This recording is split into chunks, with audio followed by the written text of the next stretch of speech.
Halo, selamat pagi semuanya. Kami dari mahasiswa Hukum Universitas Tidar semester 3. Kami akan melakukan observasi yaitu berupa wawancara kepada Ibu Putri selaku Hakim Pengadilan Kota Magelang. Nah, sebelumnya kami akan bertanya mengenai apa itu perceraian dan bagaimana pengadilan agama berperan dalam proses penyelesaian perceraian dalam pengadilan agama. Nah, pertanyaan pertama adalah mengapa tingkat perceraian yang ditangani oleh Pengadilan Agama Kota Magelang memiliki angka yang cukup tinggi? Itu bagaimana itu, Bu? Baik, sebelumnya saya perkenalkan diri saya. Madep sana sini. Sama ya, Iya, baik. Perkenalkan, nama saya Fajar Pardani Putri, SSY SEMH. Saya Hakim Pengadilan Agama Magelang. Di sini saya akan menjawab pertanyaan tentang peran Pengadilan Agama Magelang dalam menyelesaikan perkara perceraian. Baik, pada dalam rumusan masalah pertama, mengapa tingkat perceraian di Pengadilan Agama Magelang ini cukup tinggi? Baik, mungkin karena salah satu tingkat perceraian, masalah penyebab perceraian itu ialah kultur masyarakatnya. Ya, masyarakat Kota Magelang itu seperti apa? Nah, kenapa kok tinggi? Memang kita tidak bisa, dalam artian kenapa kok PA Magelang ini menerima perkara yang sangat tinggi, itu tidak bisa disimpulkan. Namun masyarakatnya juga harus kita teliti. Kenapa kok banyak masyarakat yang mengajukan perkara perceraian seperti itu? Nah, mengapa kok tinggi? Karena mungkin banyak masyarakat yang merasa secara psikologisnya rumah tangganya itu tidak baik-baik saja, tidak sehat, pertama seperti itu. Yang kedua, karena kesiapan dalam berumah tangga atau belum siap dalam menempuh rumah tangga. Misalnya pernikahan dini, terus secara emosionalnya, kulturnya, budayanya belum siap seperti itu. Jadi Pengadilan Agama Magelang ini kalau dilihat dari datanya saya peroleh di Pengadilan Agama ini dari bulan Januari hingga Oktober ya, karena November ini masih terdapat perkara yang berjalan, otomatis belum kita bisa publiskan. Perkara yang bisa kami publiskan ialah perkara yang sudah berkekuatan hukum tetap atau BHT. Perkaranya ini mencakup, yang kita terima ialah 185 perkara, 180 dengan rincian. Ini pada perkara perceraian, perkara cerai talak, permohonan cerai talak itu 45 perkara. 45 perkara, sedangkan cerai gugat itu 140 perkara. Nah, cerai talak ini ialah permohonan perceraian yang diajukan oleh suaminya, suami yang mengajukan perceraiannya. Sedangkan cerai gugat ini ialah permohonan gugatan perceraian yang diajukan oleh istrinya. Jadi bisa kita simpulkan, jadinya di Pengadilan Agama Magelang ini yang melingkupi kewenangan yurisdiksinya atau kewenangan relatifnya ialah Kota Magelang, lebih tinggi itu gugatan cerai gugat. Jadi perempuan yang mengajukan perceraian. Jadi perempuan yang mengajukan perceraian, bukan laki-laki yang mengajukan perceraian. Seperti itu, ya. Untuk pertanyaan yang kedua ini, saya bertanya, faktor apa saja yang menjadi penyebab perceraian berdasarkan kasus yang ditangani oleh Pengadilan Agama Kota Magelang ini? Baik, dari tadi kan perkara cerai itu sendiri ialah 185 perkara.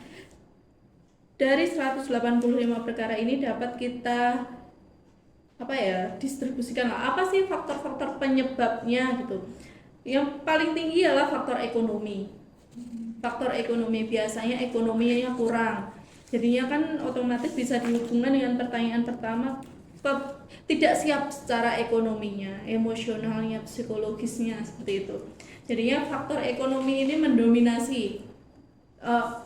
Mohon maaf, pertama ialah pertengkaran dan perselisihan terus-menerus, yaitu 88 perkara perselisihan dan pertengkaran terus-menerus. Nah, tidak semua permohonan cerai itu di pengadilan itu dikabulkan, namun harus ada alasannya. Salah satu alasannya ialah perselisihan dan pertengkaran terus-menerus. Jadi pertengkaran perselisihan terus-menerus itu minimal 6 bulan, sudah berselisih terus 6 bulan, dan sudah berpisah rumah minimal 1 tahun.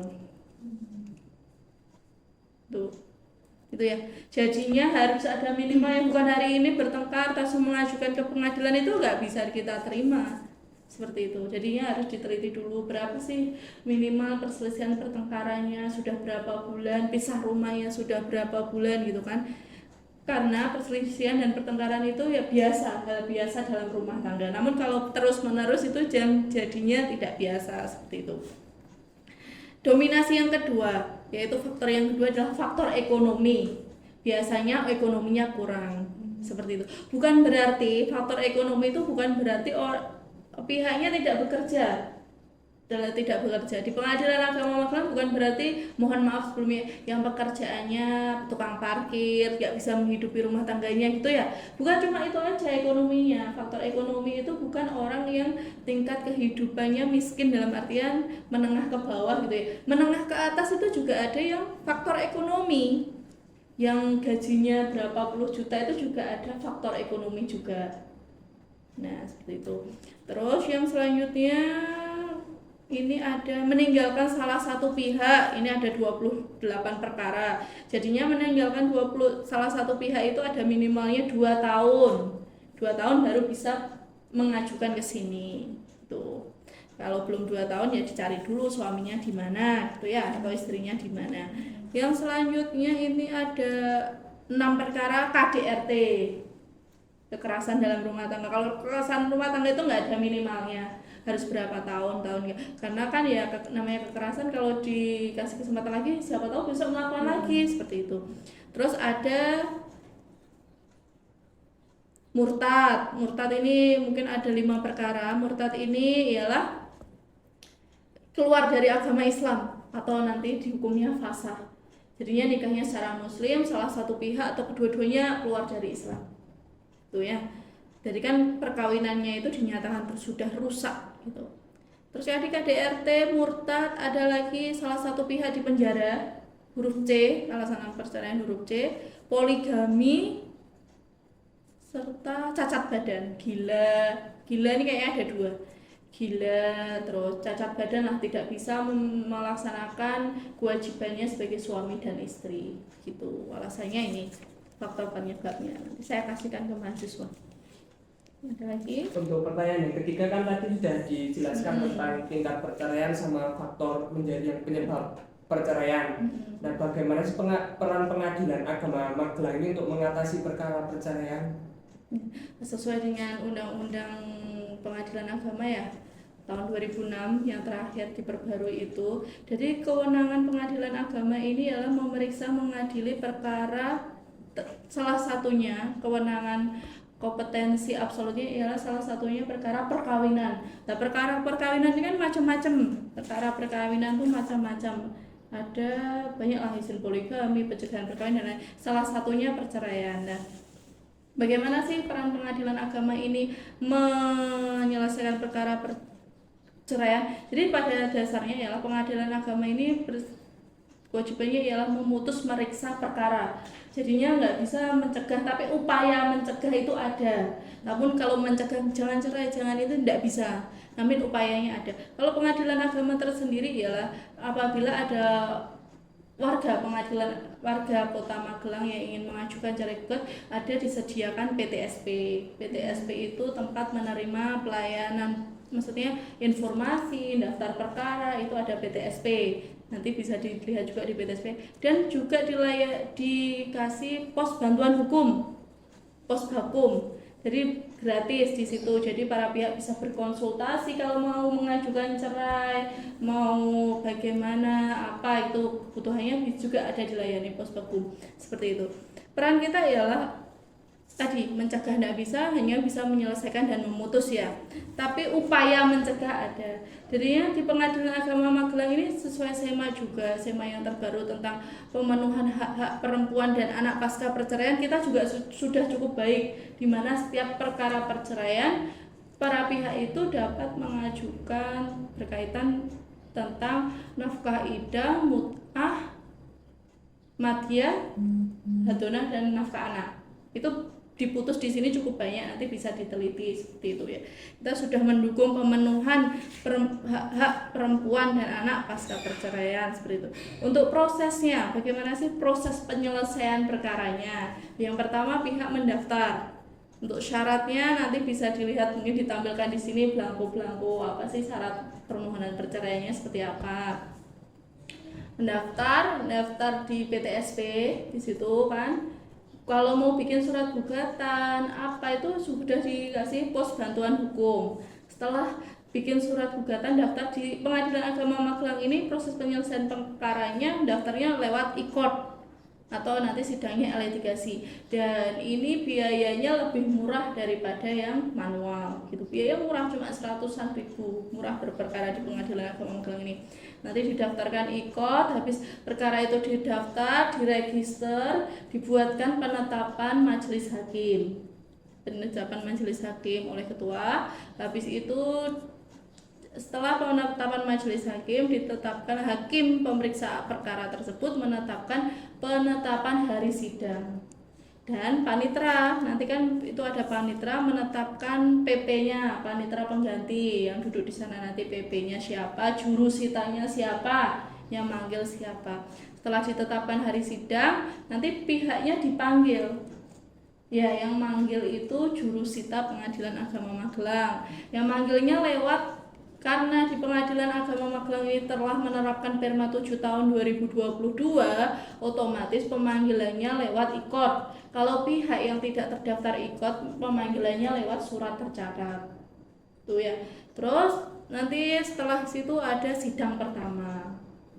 Sidang pertama itu upaya menekan perceraian itu, majelis hakim atau hakim pemeriksa perkara itu memberikan nasihat baik secara syar'i, Islam gitu ya, psikologis, kultur, budaya itu. Jadi psikologisnya itu dinasihati dulu. Jadi kita tidak dapat mencegah orang mengajukan perkara, namun kita dapat upaya mencegah perceraian itu dengan melalui nasihat.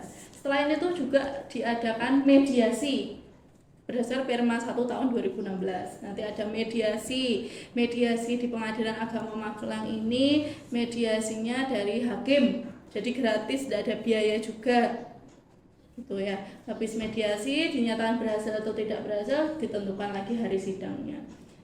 Proses penyelesaian perkara juga cukup singkat dan cepat gitu ya, nggak dilama-lamakan, namun sesuai dengan hukum acara perdatanya seperti itu. Pada akhirnya nanti kan setelah mediasi dinyatakan gagal dan tidak berhasil, sidang lagi. Kalau tergugatnya hadir ya jawab menjawab, kalau nggak hadir ya bisa dilanjutkan dengan pembuktian. Habis itu setelah jawab menjawab, kalau pihaknya hadir diputus namanya kontradiktur. Pihak hadir itu putusannya namanya bunyinya kontradiktur, namun kalau tidak hadir first take. Ya, first take. Kalau salah satu pihak hadir itu keberatan dengan apa yang diputus tersebut, selama 14 hari setelah pemberitahuan putusan tersebut bisa mengajukan upaya verset bagi yang tidak hadir. Nah, kalau yang hadir bisa mengajukan upaya hukum banding. Gitu. Kalau selama 14 hari tidak ada upaya hukum, ya bisa diambil akta cerainya bagi perkara cerai gugat. Namun kalau apabila perkara cerai talak, itu nanti ada lagi diandai-gandakan namanya sidang ikrar talak. Seperti itu. Nah, kembali lagi, kalau sebenarnya ini nanti bisa dijelaskan juga dalam pembahasan perceraian itu ada dua. Yang pertama itu perceraian karena putus kematian atau perceraian karena putus karena pengadilan agama gitu. Nah, perceraian itu ada macam-macam. Salah satunya ini alasannya talak, sikoh, gitu misalnya. Seperti itu. Ada lagi yang ingin ditanyakan? Cukup. Sudah cukup. Iya, terima kasih atas waktunya ya Bu. Iya. Ya, cukup sekian teman-teman wawancara kami tentang peran pengadilan agama dalam menyelesaikan perkara perceraian. Terima kasih. Jadi teman-teman, setelah kami melakukan wawancara terhadap pihak Pengadilan Agama Kota Magelang, kami mendapatkan beberapa kesimpulan yang dapat diambil dari rumusan masalah yang kita buat. Nah, beberapa diantaranya adalah berdasarkan dari notulensi yang tadi sudah kita persiapkan ya. Jadi ada yang pertama itu penyebab dari perkara perceraian itu sendiri. Itu tuh ada eh, rumah tangga masyarakat yang kayak kurang siap dalam menjalani kehidupan berumah tangga, mungkin dari segi umur dan sejenisnya itu mereka belum siap baik dari segi umur atau finansial atau yang sejenisnya. Kemudian ada total perkaranya itu ada 185 perkara, yang diantaranya adalah talak itu ada 45 perkara, yang mana itu yang mengajukan gugatan perceraiannya adalah suami. Kemudian ada cerai gugat yaitu ada 150 perkara, yang mana perkara itu diajukan oleh istri. Kemudian yang kedua itu kami mendapatkan informasi mengenai faktor-faktor yang melakukan perceraian gitu. Nah, itu tuh ada faktor ekonomi, kemudian faktor perselisihan yang terus-menerus gitu. Nah, tapi perselisihan ini dia baru bisa dilaporkan dan diajukan cerai gugat kepada pengadilan itu ketika perselisihan atau pertengkarannya itu sudah dialami selama 6 bulan seperti itu. Kemudian meninggalkan salah satu pihak, dan meninggalkannya pun nggak bisa langsung nggak bisa langsung diajukan untuk menggugat cerai seperti itu. Kemudian ada KDRT atau mungkin murtad baik dari salah satu pihak dari suami atau istri ataupun keduanya gitu, murtad dari agama Islam. Kemudian mungkin bisa juga dari salah satu pihak yang dipenjara, atau poligami yang salah satu pihaknya itu merasa dirugikan atau tidak mendapat keuntungan daripada poligami itu sendiri. Kemudian yang ketiga, kita itu pasti membutuhkan upaya dari pengadilan agama ini sendiri. Nah, itu tuh ada pos bantuan hukum yaitu sebagai pengadilan agama, maka memiliki peran yaitu dengan upaya mencegah, terus kemudian nasihat, kemudian mediasi. Kemudian apabila gugatannya sudah diterima, maka pengadilan agama juga memadai untuk dijadikan menyelesaikan perkara persidangan perceraian ini seperti itu. Kemudian ada proses penyelesaian yaitu pihak yang mendaftar di PTSP, kemudian dia itu ditetapkan oleh majelis hakim, dan kemudian ada jurusita yang memanggil seperti itu. Jadi kesimpulannya ada yang dapat dirumuskan dari 3 rumusan masalah yang kami ajukan di pengadilan agama, yaitu ada bagaimana penyebabnya, faktor, kemudian bagaimana penyelesaian perkara dan upaya pencegahannya. Seperti itu. Terima kasih. Assalamualaikum warahmatullahi wabarakatuh.